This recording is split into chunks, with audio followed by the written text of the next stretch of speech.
Les amis, ravi de vous retrouver sur MyTF1 pour vous parler d'une grosse surprise dans cette guerre des chefs. Les chefs vont avoir une importance capitale sur un jeu de confort pour la première fois de cette aventure. C'est-à-dire qu'ils vont être les seuls à disputer le jeu de confort et s'ils gagnent, eh bien ils offriront la récompense à toute leur équipe.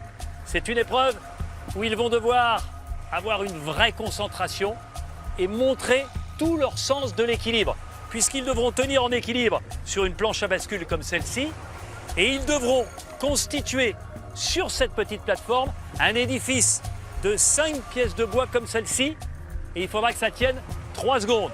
Donc vous l'imaginez, le candidat sur la planche à bascule avec des pièces qu'il faudra mettre, une foncée, une claire, une foncée, une claire et une foncée, et tenir 3 secondes comme ça.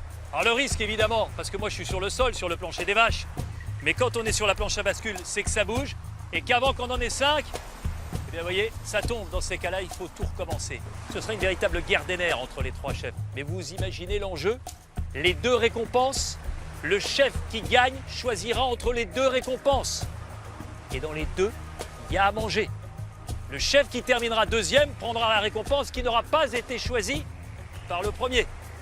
Et en revanche, le chef qui terminera 3e, eh bien repartira bredouille sur son campement. Tout repose sur les épaules des chefs, mais c'est ça Koh-Lanta cette année. C'est la guerre des chefs. Habituellement, ce sont sur les épreuves d'immunité que les chefs ont un rôle prépondérant. Sur cette émission, sur cet épisode, c'est l'heure du jeu de confort.